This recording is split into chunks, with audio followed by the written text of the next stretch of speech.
ओम शांति। 26 मार्च 2025 के ईश्वरीय महावाक्य। पहले सुनते हैं आज की मुरली से होमवर्क। बाबा ने कहा, तुमने बाप का हाथ पकड़ा है। तुम गृहस्थ व्यवहार में रहते भी बाप को याद करते करते तमो प्रधान से सतो प्रधान बन जाएंगी। जो देह रहित विचित्र है, उस बाप से मोहब्बत रखनी है। किसी देहधारी के नाम रूप में बुद्धि नहीं फंसानी है। माया का थप्पड़ ना लगे, यह संभाल करनी है। जो ज्ञान की बातों के सिवाय दूसरा कुछ भी सुनाए, उसका संग नहीं करना है। फुल पास होने का पुरुषार्थ करना है। और अब सुनते हैं महावाक्यों को विस्तार से। मुरली का सार। मीठे बच्चे, तुमने बाप का हाथ पकड़ा है। तुम गृहस्थ व्यवहार में रहते भी बाप को याद करते करते तमो प्रधान से सतो प्रधान बन जाएंगे। प्रश्न, तुम बच्चों के अंदर में कौन सा उल्लास रहना चाहिए? तखत नशीन बनने की विधि क्या है? उत्तर, सदा उल्लास रहे कि ज्ञान सागर बाप हमें रोज ज्ञान रत्नों की थालियां भर भर कर देते हैं। जितना योग में रहेंगे उतना बुद्धि कंचन होती जाएगी। यह अविनाशी ज्ञान रत्न ही साथ में जाते हैं। तखत नशीन बनना है तो माता पिता को पूरा पूरा फॉलो करो। उनकी श्रीमत अनुसार चलो। औरों को भी आप समान बनाओ। ओम शांति। रूहानी बच्चे इस समय कहाँ बैठे हैं? कहेंगे रूहानी बाप की यूनिवर्सिटी अथवा पाठशाला में बैठे हैं। बुद्धि में है कि हम रूहानी बाप के आगे बैठे हैं। वह बाप हमको सृष्टि के आदि मध्य अंत का राज समझाते हैं, अथवा भारत का राइज और फॉल कैसे होता है यह भी बताते हैं। भारत जो पावन था वह अब पतित है। भारत सिरताज था, फिर किसने जीत पाई है? रावण ने। राजाई गवा दी तो फाल हुआ ना। कोई राजा तो है नहीं। अगर होगा भी तो पतित ही होगा। इसी भारत में सूर्यवंशी महाराजा महारानी थे। सूर्यवंशी महाराजाएं और चंद्रवंशी राजाएं थी। यह बातें अब तुम्हारी बुद्धि में हैं। दुनिया में यह बातें कोई नहीं जानती। तुम बच्चे जानते हो। हमारा रूहानी बाप हमको पढ़ा रहे हैं। रूहानी बाप का हमने हाथ पकड़ा है। बल हम रहते गृहस्थ व्यवहार में हैं, परंतु बुद्धि में है कि अभी हम संगम युग पर खड़े हैं। पतित दुनिया से हम पावन दुनिया में जाते हैं। कलयुग है पतित युग, सतयुग है पावन युग। पतित मनुष्य पावन मनुष्यों के आगे जाकर नमस्ते करते हैं तो वह भी भारत के मनुष्य, परंतु वह दैवी गुण वाले हैं। अभी तुम बच्चे जानते हो, हम भी बाप द्वारा ऐसे दैवी गुण धारण कर रहे हैं। सतयुग में यह पुरुषार्थ नहीं करेंगे, वहाँ तो है प्रारब्ध। यहाँ पुरुषार्थ कर दैवी गुण धारण करने हैं। सदैव अपनी जांच रखनी है। हम बाबा को कहाँ तक याद कर तमो प्रधान से सतो प्रधान बन रहे हैं। जितना बाप को याद करेंगे उतना सतो प्रधान बनेंगे। बाप तो सदैव सतो प्रधान है। अभी भी पतित दुनिया पतित भारत है। पावन दुनिया में पावन भारत था। तुम्हारे पास प्रदर्शनी आदि में भिन्न भिन्न प्रकार के मनुष्य आते हैं। कोई कहते हैं जैसे भोजन जरूरी है, वैसे ये विकार भी भोजन है, इनके बिना मर जाएंगे। अब ऐसी बात तो है नहीं। सन्यासी पवित्र बनते हैं फिर मर जाते हैं क्या? ऐसे ऐसे बोलने वाले के लिए समझा जाता है कोई बहुत अजामिल जैसे पापी होंगे जो ऐसे ऐसे कहते हैं। बोलना चाहिए, क्या इस बिगर तुम मर जाएंगे जो भोजन से इनकी भेंट करते हो? स्वर्ग में आने वाले जो होंगे वह होंगे सतो प्रधान। फिर पीछे सतो रजो तमो में आते हैं ना। जो पीछे आते हैं उन आत्माओं ने निर्विकारी दुनिया तो देखी ही नहीं है, तो वह आत्माएं ऐसे ऐसे कहेंगी कि इन बिगर हम रह नहीं सकते। सूर्यवंशी जो होंगे उनको तो फौरन बुद्धि में आएगा, यह तो सत्य बात है। बरोबर स्वर्ग में विकार का नाम निशान नहीं था। भिन्न भिन्न प्रकार के मनुष्य भिन्न भिन्न प्रकार की बातें करते हैं। तुम समझते हो कौन कौन फूल बनने वाले हैं? कोई तो कांटे ही रह जाते हैं। स्वर्ग का नाम है फूलों का बगीचा, यह है कांटों का जंगल। कांटे भी अनेक प्रकार के होते हैं ना। अभी तुम जानती हो हम फूल बन रहे हैं। बरोबर यह लक्ष्मी नारायण सदा गुलाब के फूल हैं। इनको कहेंगे king of flowers. Devi flowers का राज्य है ना। जरूर उन्होंने भी पुरुषार्थ किया होगा, पढ़ाई से बने हैं ना। तुम जानते हो अभी हम ईश्वरीय फैमिली के बने हैं। पहले तो ईश्वर को जानते ही नहीं थे। बाप ने आकर के ये फैमिली बनाई है। बाप पहले स्त्री को एडॉप्ट करते हैं, फिर उन द्वारा बच्चों को रचते हैं। बाबा ने भी इनको एडॉप्ट किया, फिर इन द्वारा बच्चों को रचा है। ये सब ब्रह्मा कुमार कुमारियां हैं ना। यह नाता प्रवृत्ति मार्ग का हो जाता है। सन्यासियों का है निवृत्ति मार्ग। उसमें कोई मम्मा बाबा नहीं कहते। यहाँ तुम मम्मा बाबा कहते हो, और जो भी सत्संग है वह सब निवृत्ति मार्ग के हैं। यह एक ही बाप है जिसको मात पिता कह पुकारते हैं।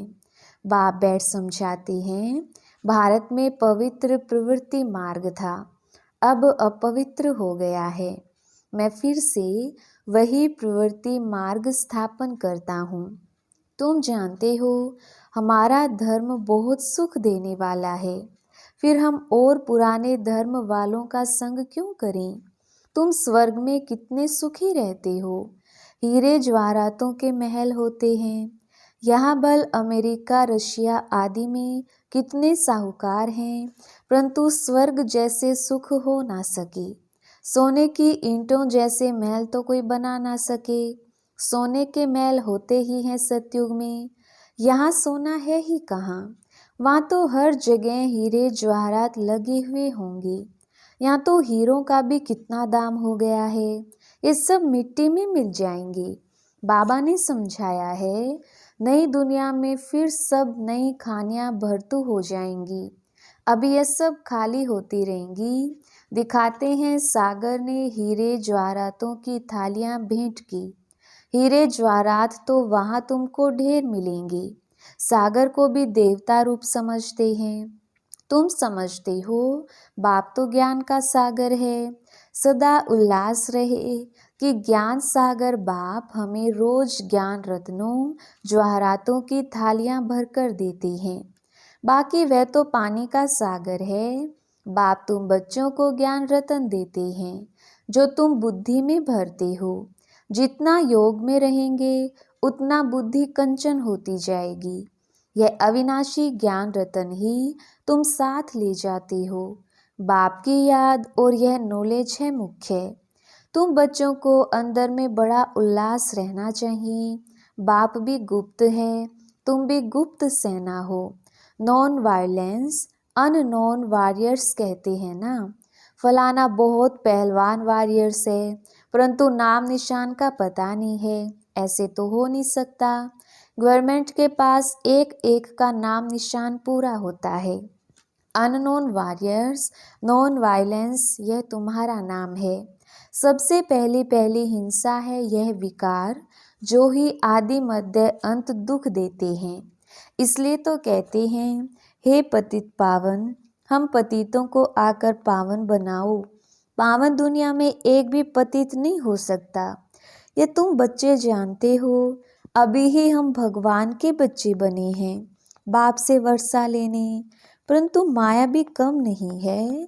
माया का एक ही थप्पड़ ऐसा लगता है जो एकदम गटर में गिरा देती है। विकार में जो गिरते हैं तो बुद्धि एकदम चट हो जाती है। बाप कितना समझाते हैं, आपस में देहधारी से कभी प्रीत नहीं रखो। तुमको प्रीत रखनी है एक बाप से। कोई भी देहधारी से प्यार नहीं रखना है, मोहब्बत नहीं रखनी है। मोहब्बत रखनी है उनसे जो देह रहित विचित्र बाप है। बाप कितना समझाते रहते हैं, फिर भी समझते नहीं। तकदीर में नहीं है तो एक दो की देह में फंस पड़ते हैं। बाबा कितना समझाते हैं, तुम भी रूप हो। आत्मा और परमात्मा का रूप तो एक ही है। आत्मा छोटी बड़ी नहीं होती। आत्मा अविनाशी है। हर एक का ड्रामा में पार्ट नूंदा हुआ है। अभी कितने ढेर मनुष्य हैं, फिर 9-10 लाख होंगे। सतयुग आदि में कितना छोटा झाड़ होता है। प्रलय तो कभी होती नहीं। तुम जानते हो, जो भी मनुष्य मात्र हैं, उन सबकी आत्माएं मूल वतन में रहती हैं। उनका भी झाड़ है। बीज डाला जाता है, उनसे सारा झाड़ निकलता है ना। पहले पहले 2 पत्ते निकलते हैं। यह भी बेहद का झाड़ है। गोले पर समझाना कितना सहज है। विचार करो, अभी है कलयुग। सतयुग में एक ही धर्म था, तो कितने थोड़े मनुष्य होंगे। अभी कितने मनुष्य, कितने धर्म हैं। इतने सब जो पहले नहीं थे, वह फिर कहाँ जाएंगे। सभी आत्माएं परमधाम में चली जाती हैं। तुम्हारी बुद्धि में सारा ज्ञान है। जैसे बाप ज्ञान का सागर है, वैसे तुमको भी बनाते हैं। तुम पढ़कर यह पद पाते हो, बाप स्वर्ग का रचयिता है, तो स्वर्ग का वर्षा भारतवासियों को ही देते हैं। बाकी सबको वापस घर ले जाते हैं। बाप कहते हैं, मैं आया हूँ तुम बच्चों को पढ़ाने। जितना पुरुषार्थ करेंगे उतना पद पाएंगे। जितना श्रीमत पर चलेंगे उतना श्रेष्ठ बनेंगे। सारा मदार पुरुषार्थ पर है। मम्मा बाबा के तखत नशीन बनना है, तो पूरा पूरा फॉलो फादर मदर। तखत नशीन बनने के लिए उनके चलन अनुसार चलो। औरों को भी आप समान बनाओ। बाबा अनेक प्रकार की युक्तियां बतलाते हैं। एक बैच पर ही तुम किसको भी अच्छी रीति बैठ समझाओ। पुरुषोत्तम मास होता है, तो बाबा कह देते चित्र फ्री दे दो। बाबा सौगात देते हैं। पैसे हाथ में आ जाएंगे तो जरूर समझेंगे, बाबा का भी खर्चा होता है ना, तो फिर जल्दी भेज देंगे। घर तो एक ही है ना। इन ट्रांसलाइट के चित्रों की प्रदर्शनी बनेगी तो कितने देखने आएंगे। पुण्य का काम हुआ ना। मनुष्य को कांटे से फूल, पाप आत्मा से पुण्य आत्मा बनाते हैं। इसको विहंग मार्ग कहा जाता है। प्रदर्शनी में स्टॉल लेने से बहुत आते हैं, खर्चा कम होता है। तुम यहाँ आते हो बाप से स्वर्ग की राजाई खरीद करने, तो प्रदर्शनी में भी आएंगे स्वर्ग की राजाई खरीद करने। यह हट्टी है ना। बाप कहते हैं, इस ज्ञान से तुमको बहुत सुख मिलेगा। इसलिए अच्छी रीति पढ़कर पुरुषार्थ करके फुल पास होना चाहिए। बाप ही बैठ अपना और रचना के आदि मध्य अंत का परिचय देते हैं, और कोई दे ना सके। अब बाप द्वारा तुम त्रिकालदर्शी बनते हो। बाप कहते हैं, मैं जो हूँ जैसा हूँ, मुझे यथार्थ रीति कोई नहीं जानती। तुम्हारे में भी नंबरवार हैं। अगर यथार्थ रीति जानते तो कभी छोड़ते नहीं। यह है पढ़ाई। भगवान बैठ पढ़ाते हैं।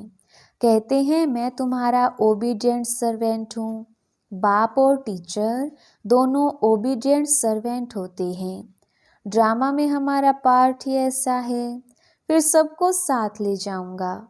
श्रीमत पर चल, पास विद ऑनर होना चाहिए। पढ़ाई तो बहुत सहज है। सबसे बूढ़ा तो यह पढ़ाने वाला है। शिव बाबा कहते हैं, मैं बूढ़ा नहीं, आत्मा कभी बूढ़ी नहीं होती। बाकी पत्थर बुद्धि बनती है। मेरी तो है ही पारस बुद्धि। तब तो तुमको पारस बुद्धि बनाने आता हूँ। कल्प कल्प आता हूँ। अनगिनत बार तुमको पढ़ाता हूँ, फिर भी भूल जाएंगे। सतयुग में इस ज्ञान की दरकार ही नहीं रहती। कितना अच्छी रीति बाप समझाते हैं। ऐसे बाप को फिर फारकती दे देते हैं। इसलिए कहा जाता है, महान मूर्ख देखना हो तो यहाँ देखो। ऐसा बाप जिससे स्वर्ग का वर्षा मिलता है, उनको भी छोड़ देते हैं। बाप कहते हैं तुम मेरी मत पर चलेंगे तो अमरलोक में विश्व के महाराजा महारानी बनेंगे। यह है मृत्यु लोक। बच्चे जानते हैं हम सो पूज्य देवी देवता थे, अभी हम क्या बन गए हैं? पतित भिखारी। अब फिर हम सो प्रिंस बनने वाले हैं। सबका एक रस पुरुषार्थ तो हो ना सके, कोई टूट पड़ते हैं, कोई ट्रेटर बन पड़ते हैं। ऐसे ट्रेटर्स भी बहुत हैं, उनसे बात भी नहीं करनी चाहिए। सिवाय ज्ञान की बातों के और कुछ पूछे तो समझो शैतानी है। संग तारे कुसंग बोरे। जो ज्ञान में होशियार बाबा के दिल पर चढ़े हुए हैं उनका संग करो, वह तुमको ज्ञान की मीठी मीठी बातें सुनाएंगे। अच्छा, मीठे मीठे सिकिल दे सर्विसेबल वफादार फरमान बरदार बच्चों को माता पिता बाप दादा का याद प्यार और गुड मॉर्निंग। रूहानी बाप की रूहानी बच्चों को नमस्ते। हम रूहानी बच्चों की रूहानी बाप दादा को याद प्यार गुड मॉर्निंग और नमस्ते जी। धारणा के लिए मुख्य सार। पहला पॉइंट, जो देह रहित विचित्र है उस बाप से मोहब्बत रखनी है। किसी देहधारी के नाम रूप में बुद्धि नहीं फंसानी है। माया का थप्पड़ ना लगे यह संभाल करनी है। दूसरा पॉइंट, जो ज्ञान की बातों के सिवाय दूसरा कुछ भी सुनाए उसका संग नहीं करना है। फूल पास होने का पुरुषार्थ करना है। कांटों को फूल बनाने की सेवा करनी है। वरदान, एक बाप दूसरा ना कोई। इस स्मृति से बंधन मुक्त योग युक्त भव। विस्तार, अब घर जाने का समय है, इसलिए बंधन मुक्त और योग युक्त बनो। बंधन मुक्त अर्थात लूज ड्रेस, टाइट नहीं। ऑर्डर मिला और सेकंड में गया, ऐसे बंधन मुक्त योग युक्त स्थिति का वरदान प्राप्त करने के लिए सदा यह वायदा स्मृति में रहे कि एक बाप दूसरा ना कोई। क्योंकि घर जाने के लिए व सतयुगी राज्य में आने के लिए इस पुराने शरीर को छोड़ना पड़ेगा। तो चेक करो ऐसे एवर रेडी बनी हैं या अभी तक कुछ रस्सियां बंधी हुई हैं। यह पुराना चोला टाइट तो नहीं है। स्लोगन, व्यर्थ संकल्प रूपी एक्स्ट्रा भोजन नहीं करो तो मोटेपन की बीमारियों से बच जाएंगे। अव्यक्त इशारे, सत्यता और सभ्यता रूपी कल्चर को अपनाओ। बाप को सबसे बढ़िया चीज लगती है सच्चाई, इसलिए भक्ति में भी कहते हैं गॉड इज ट्रूथ। सबसे प्यारी चीज सच्चाई है, क्योंकि जिसमें सच्चाई होती है उसमें सफाई रहती है, वह क्लीन और क्लियर रहता है। तो सच्चाई की विशेषता कभी नहीं छोड़ना। सत्यता की शक्ति एक लिफ्ट का काम करती है। अच्छा, ओम शांति।